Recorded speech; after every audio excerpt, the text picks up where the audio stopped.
All right, so today I wanted to do an update on my top Canadian stocks series. I haven't put out a video in quite a while, so I wanted to put out a new video on that.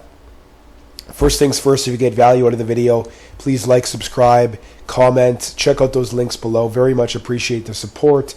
Getting right into it here, the first one, as usual, EQ Bank. EQ Bank had a pretty rough week. They were down about 4%. The stock market as a whole had kind of a rough week, but EQ Bank got beat down even harder. And really, I think that was in part due to small caps getting beat down, but EQ Bank is a really good company. I still very much like EQ Bank. If you look at their valuation here, they're at a PE of just over 10. Their 5-year average is just under 8. A lot of people see that and think, oh, they're overvalued. I've said time and time again that I think that was an artificially low number. I mean, if you look at the big Canadian banks, they trade at like 12, 13, 14 PEs. And a lot of people say, oh, well, they're more established and all that kind of stuff. And that's very much true. But you also have to keep in mind, they're not growing nearly as fast as EQ Bank is. And not only that, EQ Bank has a better business model, at least in some ways. So I'm more confident. Like if I had to choose between EQ Bank or any of the big 5 Canadian banks over the next 10 years or 20 years, I would choose EQ Bank, and it's not even close. Even if I could pick any of them at their 52-week low, valuation. So I have a full position in EQ Bank. So I'm not buying it right now. But if I didn't have a full position, I very much would be comfortable buying them right now. They have a 10% earnings yield. Analysts' average price target is 20% above where it's currently at. My price target is, I've said, around 120 for quite a while now, at least since my last video. And they're growing their dividend extremely quickly. That's one of the many things I really like about them. So, like I said, if I didn't have a position, I would be comfortable buying them where they're at right now. The next one is Go Easy. This is another one that I'm in a very similar situation to. I do have a full position. Their earnings yield also is right around 10%. Their dividend is almost 1% or roughly 1% higher.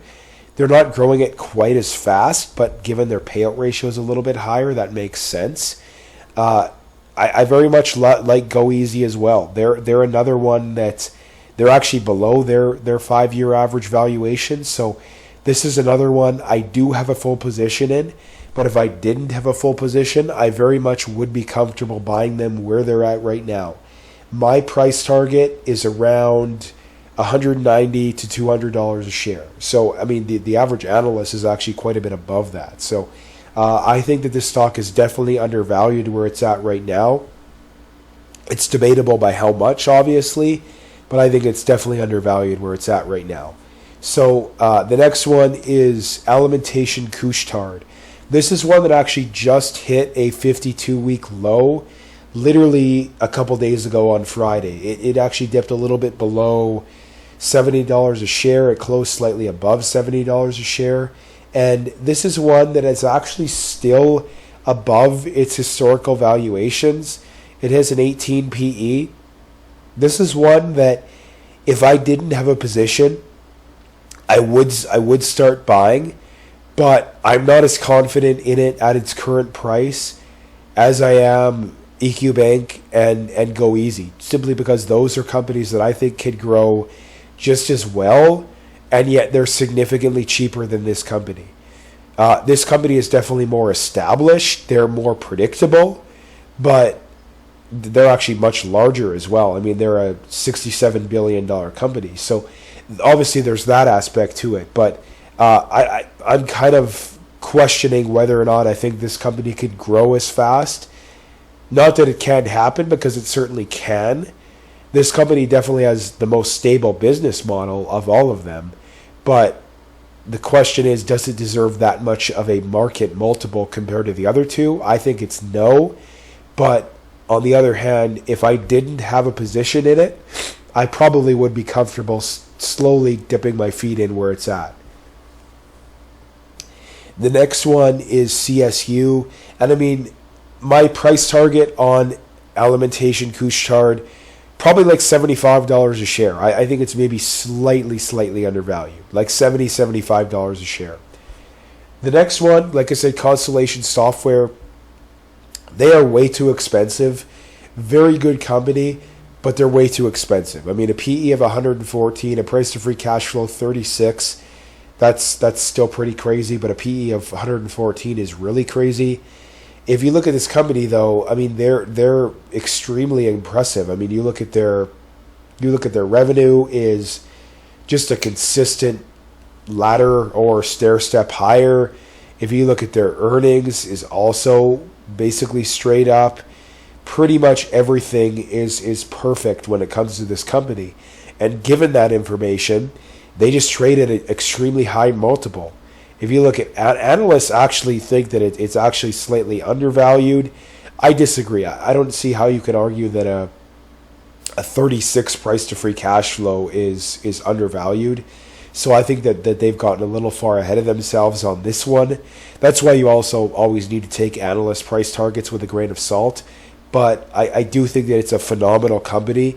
But it honestly probably only becomes cheap enough like once every 5 years. Like that's really the unfortunate truth behind it. So the last one on the list here is Canadian Natural Resources.